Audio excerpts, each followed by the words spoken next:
Hey, what's up, everybody? Welcome back to another episode of Beer Estate. It's Jake Mack from Exit Realty and Mark Picard from Cactus Mountain Properties. Yeah, we're here today to give you a short Phoenix real estate update for the week of May. Today's the 12th, so somewhere in there. It's Thursday. So week of May 8th to May 13th, which is actually Friday the 13th. So hopefully you're listening to this episode after that hallowed day, I guess. Have you ever had anything bad happen on Friday the 13th? I'm sure. There's been so many. Yeah. Why not? I feel nothing super tragic though, so. Yeah. Feels like every day of my life is a Friday the 13th. Way to stay positive there, dude. Hey, just trying to start off on a good positive note. How about you let everybody know where we're at today? Hey, well, we're actually at Cider Corps. It's a beautiful cider-based brewery. They make their own ciders here, and then they also have a few on tap. And they have something called Myke's Pizza, Myke with a Y, where they have joined with a pizza shop, a coffee shop, and the Cider Corps. So that way they have a full service restaurant. Like it's only lunchtime right now, and they've got a full house. We could barely even get a table. We actually had to physically fight the manager for this table. He won, but that was... We both have injuries right now, so unfortunately he did take both of us down. But he felt so bad for us, he gave us the table. Where's this place at? It's in downtown Mesa off of Robinson Street. Robson Street. Robson and Main, just south. Just south. And plenty of parking. They have plenty of outdoor seating. Great wall art, pizza, coffee, ciders, everything you want. Come on down to Cider Corps and get Myke's Pizza and a beer or cider. Wood-fired pizza, guys. Yeah. Excellent. Yep. So what's going on? What do we got to talk about today in real estate? We got a lot. We got a lot going on here. Yeah? Myke, all right. We got Mark. We've got a couple different things that we want to talk about today. First, we're gonna talk about inflation and misery report and what that really what that means and what's different than basically 2008. Want to keep going back to that just because people are really thinking that 2008 is the norm for recessions, which is something that we're either entering into or currently in. So I want to give you a couple tips for how to, basically like what you can do in a recessionary period to make yourself better off. Because don't worry, I'm just going to wait for the crash. We're going to wait for those prices to drop by half or even more. Sure. Oh yeah. Sure, because that's a normal thing, right? That happens every single recession. Every recession, man. That's every exactly recession. what happens. Yeah. Even when unemployment, which is at the natural rate of unemployment, because I did study economics, I don't remember any of it, except for don't trust the news when they read you statistics. But we're at the natural rate of unemployment, so it's not like people are losing their jobs. There is a portion of this that's leading me to believe that there's a recession, or we're currently in a recessionary period, like layoffs and things like that. But we'll get to that a little bit later on. And finally, we have our cider review. We got two different ciders today. One's the Brambleberry Pie, and the other is the POG. Do you remember why they called it the passion fruit, orange, and guava? Right. But so Cider Corps is actually... They have a militaristic theme. You don't have to sign up to the Army or be a veteran to come in here. Anyone can come in. But they do really respect our troops, which is an awesome added benefit that you don't get in a lot of places. And Cider Corps, like the Marine Corps. So like their beer taps have grenade handles, and that's actually going to be on our Instagram at Beer Estate on Instagram. You can look us up, and we are going to start posting on there. So you can find us on Anchor, or anywhere podcasts are. You can also find us on YouTube after today, and you can also find us on Instagram. So go ahead and hit us up, give us a like and subscribe if you like our content. And I guess we'll dive right into it today. This is our second episode, so we might not be able to display infographics until we make a little bit better video editing software or get one, but we're hoping to have this infographic. If not, we'll link it in the description. Hey, if you guys got suggestions for it, by all means, leave comments in the comment section, and we'll look it up because we're working on all this stuff, kind of just trying to figure it out. We're being real about it, you know? So just like how we operate every other day. So we're just two guys with two cups. They don't call him a stand-up realtor for nothing. I mean, I'm a stand-up guy, but I also can make you laugh. So, wow, that's good. We'll get into that later. Anyways, misery report. Mark brought this to my attention. What is it, and why are we talking about it? Yeah, so the misery report came out, and it basically rates major metropolitan areas based upon comfort of living, more or less, and it takes into a lot of different factors. Your cost of living, where housing is a big part of it as well, where home prices have gone in comparison to what your average wage is, and then where demand is there availability with employment, is there availability with housing, are you able to afford that housing? Yeah, and that's kind of how they calculate that misery index. Currently, right now, I don't have the numbers right here in front of me, but we are high on that index. It's about 11%. Yeah. And the two main things that comprise it are inflation and unemployment as well. So that's where you get the 11%. They aggregate it, right? Yeah. Yeah. So they aggregate those two numbers, add them together, and then that's where you get your misery index or misery percentage. Right now, we're sitting below where we were when COVID happened. There was a big COVID spike, which brought it up to about 18%, which basically means an 18% inflation and then unemployment rate.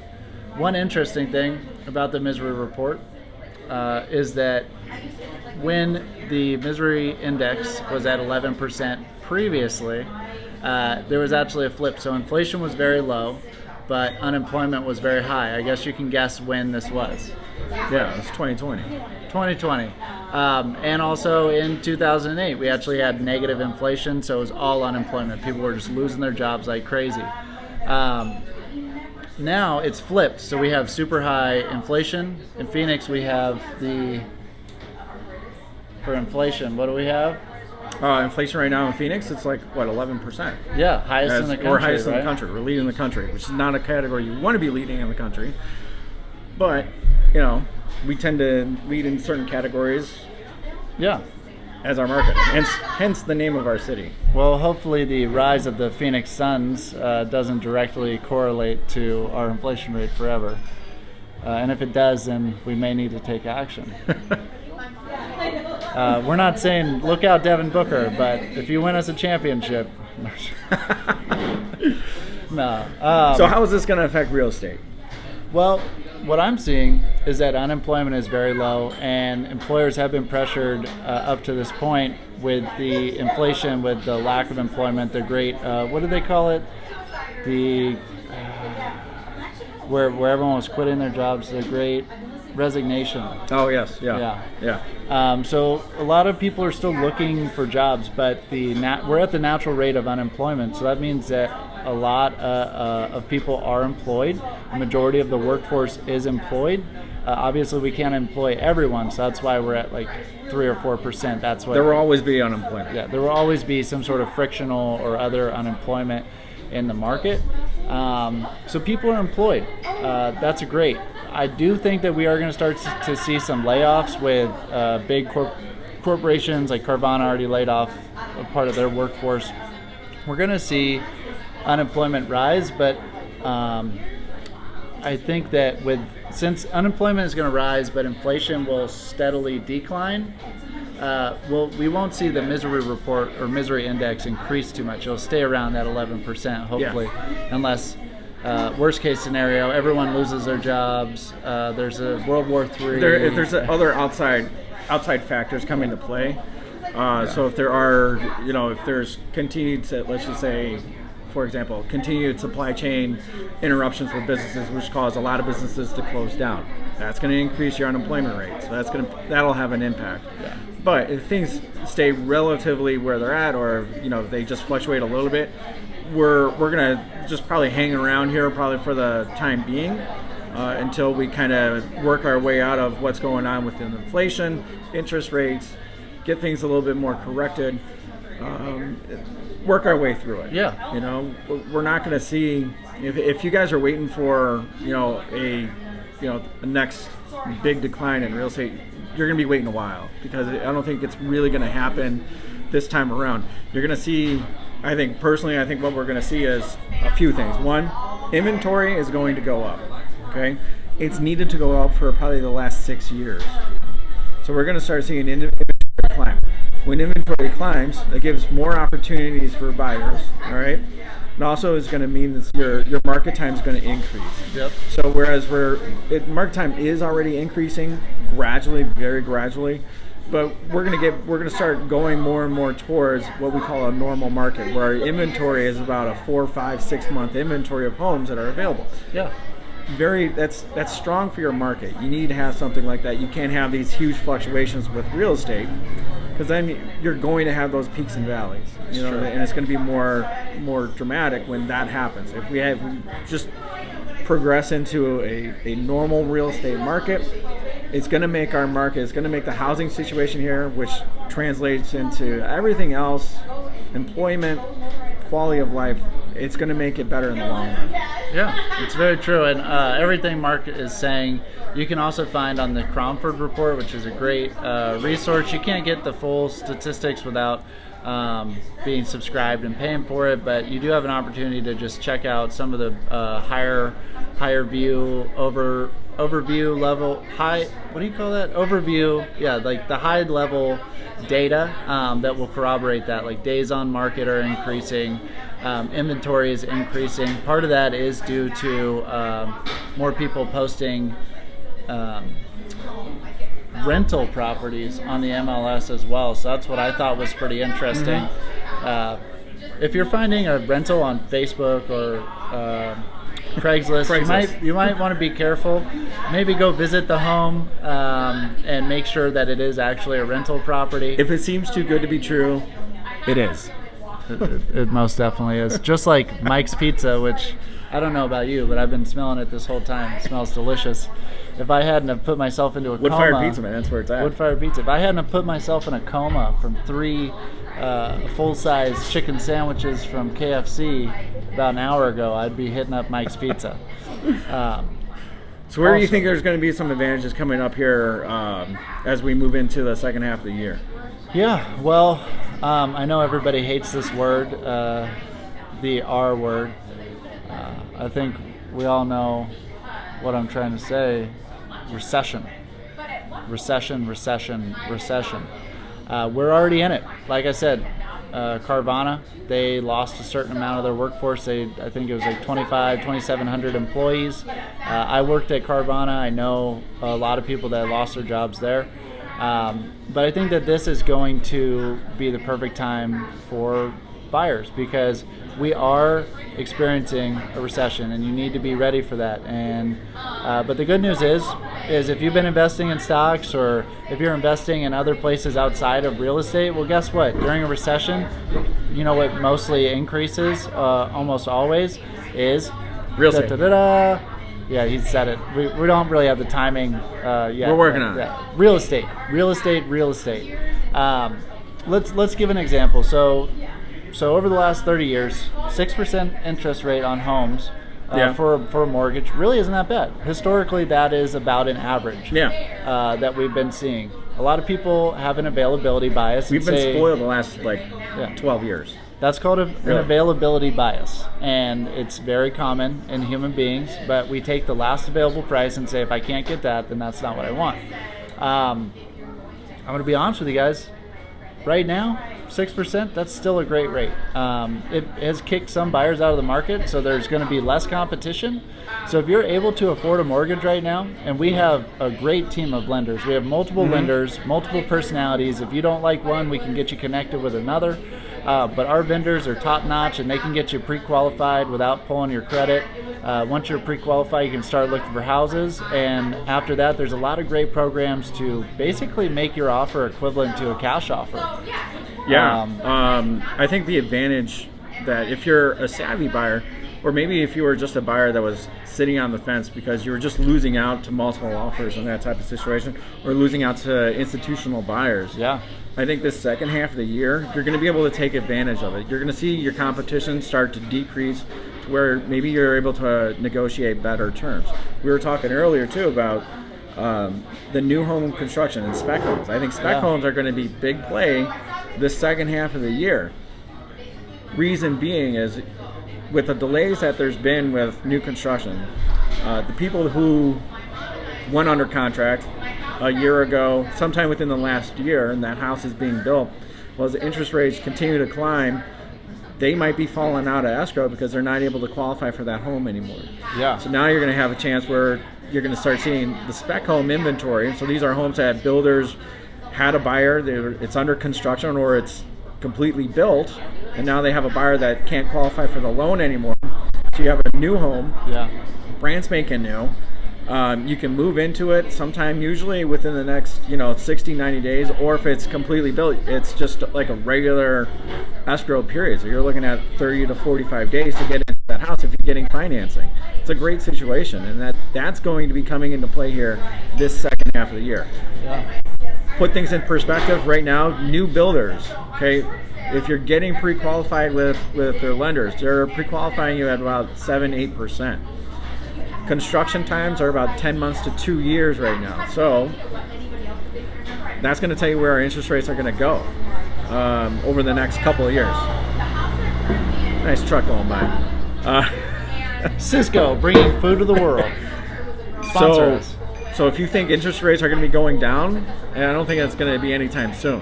And if builders are pre-qualifying people for mortgages for homes that they're going to be having completed in late 2023 at 8%, then you're going to just expect to see that interest rates are going to continue to go up. They kind of have to. Yeah. I mean, it's got to get worse before it gets better. And that brings us to, what the Fed is doing, why the interest rates are going up. What Mark just described, sad story for some, great opportunity for you. People that are getting kicked out of the market, you now have the opportunity to get those homes, get those brand new homes. They're getting done. I think you said there's over, I don't know. You were saying that new home builds are about 40 or 50,000 right now in the year 2022. Last year they built 49,000 new construction homes. Right. Okay. This year you're going to probably be right around there. I think it's probably going to be a little bit less because there's been a lot more delays with supply chain and stuff like that. So you're probably going to be between 45 and 50. Yeah. And then next year it's probably going to start going down. I'm starting to see more incentives with new builders too. So if you're looking for a new home build and knowing that Phoenix is the 5th largest city in the United States, might be 6th now, but it's up there. It's in the top 10. Knowing that there's over 5 million people here, maybe looking for a new home. If you're looking for a new home, that means that there's a smaller supply. With this lessened competition, you have more of a chance of getting the brand new dream home that you've always wanted here in the Phoenix metropolitan area. What's the best way for them to take advantage of finding that new home, though?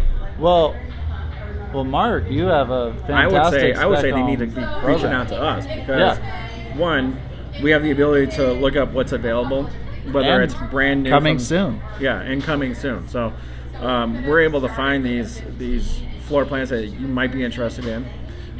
In addition to that, we have the list for the spec homes, but we have relationships with new home builder agents. Yeah. So don't just walk into a new home build community.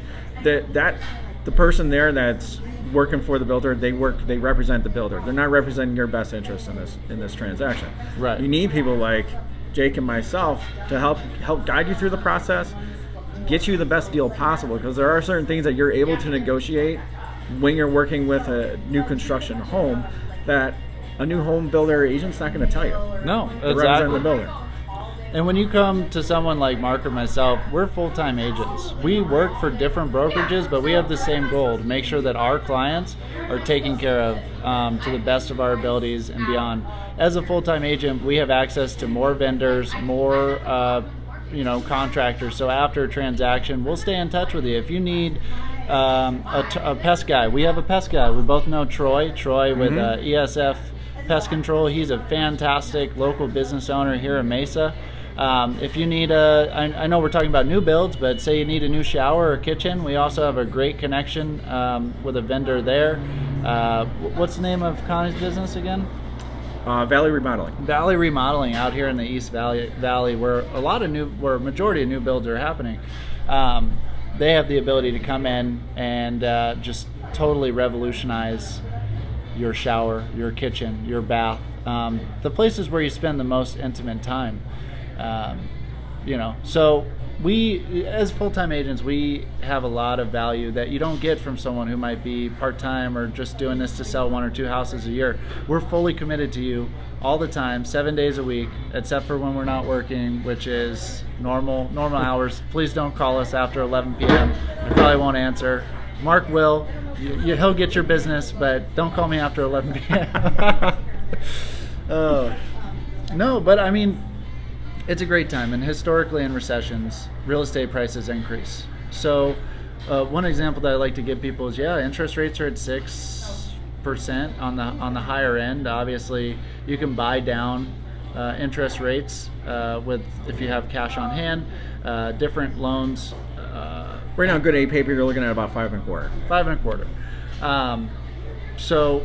And we're not seeing, I've been talking to lenders as well, and we're not seeing a lot of adjustable rate mortgages, which is very helpful to me because adjustable rate mortgages were a key factor in what happened in 2008. And now, since they're harder to get, more sophisticated investors are using those ARMs or adjustable rate mortgages. So I really don't think that we're going to see a 2008 crash. But here's an example for you. So last year, or the year before that, house prices increased by 20 to 30%. And interest rates were low. People were still buying houses even though the price was increasing. So here's my question to you. Knowing that during a recession, home prices tend to increase, let's say 10% in 1 year. So would you rather have a loan at $500,000 at 6%, 5.25%, or would you want to have a loan for $550,000, $600,000 if it's 20% inflation? You're literally taking out a loan for $100,000 extra dollars if you wait to buy a home. That's why I'm saying you need to talk to me and Mark. You need to let us help you. Rent never goes down. When's the last time your rent went down, ladies and gentlemen? I don't think mine never has. I mean, year over year. Yeah, there's no inventory for rentals right now. Exactly. So it's not going to go down anytime soon. It's not going to go down. The people that are buying homes or buying apartments and then renting them out to you, they have a mortgage. So you're paying their mortgage. You're paying 100% interest right now. And when you decide to buy later, your purchase price is going to be higher, so the rate's really not going to matter. Like I said, we're at an average historic rate right now. So even if it goes up to 8%, you can refinance once it goes back down. And you're going to be building equity that whole time. You're going to get 10 to 15%. Do you want to make, if you buy a $500,000 house, do you want to make 10% in equity? Do you want to make $50,000 doing nothing but caring for your home? I would. I did. I bought my home in December from Mark. I've already, my equity is rated at over $35,000 more. And you still get the tax benefits. Still get the tax benefits. Yeah. A lot of people, if you are buying a home as well, we recommend you speak to a tax consultant because they'll be able to get you the best bang for your buck and maybe lower your taxes too, like your income taxes. We got resources for everything that's going to help make sure that you're structured correctly when you are owning your own real estate. So whether it's from a tax perspective, structuring out, making sure, okay, when interest rates change, we're going to do this, or vice versa. Just make sure that you are in the best possible situation for you, because we don't want, our goal is not to have you guys go into foreclosures, have to do short sales and all that stuff. It's true. I've been through that market. It was not a very pleasurable market to have to go to somebody when they're dealing with all this financial crisis. Our goal here is to make sure that you're set up properly so that if there are hiccups, life happens, if there are hiccups, that you're going to be able to weather that storm and come out on when it's over, when it's all done and said and done, that you're coming out even better off than where you were. Yeah, let's do a fun little game. All right. Why don't we go through all the things that we can help you with if you give us a call, if you choose us to help you with your real estate transaction and beyond. Because we're not just in the housing business, we're in the relationship business. So I'll start. Pests. Home remodeling. Home remodeling. Roofing. HVAC. Windows. Flooring. Re-insulation of your attic. Landscaping. Driveway refinishing. Tax restructuring. Ooh, almost got me stumped there. Best grocery stores near you. LLC formation. Okay, all right. This is getting really hard. The best bar around your area. The point is, the best beer in the area. Best beer in the area, beer or ciders. The point is that we're not just going to help you buy a home. We're not going to just help you buy a house. We're going to help you make it a home. Exactly, dude. Boom. I like it. How about we get into our review here? Yeah, we've been talking for a while. I guess we could just sit here and talk about some beer. So you got the... I got Brambleberry. Brambleberry. So Brambleberry. Let me back up the app here. Also, you'll notice our fuzzy little microphone. This is our friend, and he helps us make sure you don't pick up any of the background noise. Hopefully. So Brambleberry is a blackberry, raspberry, and elderberry mix with some pie spices. It's supposed to be kind of tart with a graham cracker finish. Ooh. Comes in at what's our alcohol here? Comes in at our ABV is 6.5%. And for you got the Pog, the Pogue, right? The Pogue. All right. So hold up your Brambleberry pie here, just so everyone can see. It's got like a nice. I would imagine it looks like elderberry. Yeah. Concentrate, basically. Almost like the same color as a Merlot. Yeah. Yeah, I can see that. This is the Pogue, P-O-G, passion fruit, orange, and guava. A 12-ounce pour is $6, and it is 7%. I couldn't help myself. I've been sipping it this whole time because it's freaking delicious. You won't believe it, folks. We're actually sitting right next to Steve Martin from Cheaper by the Dozen.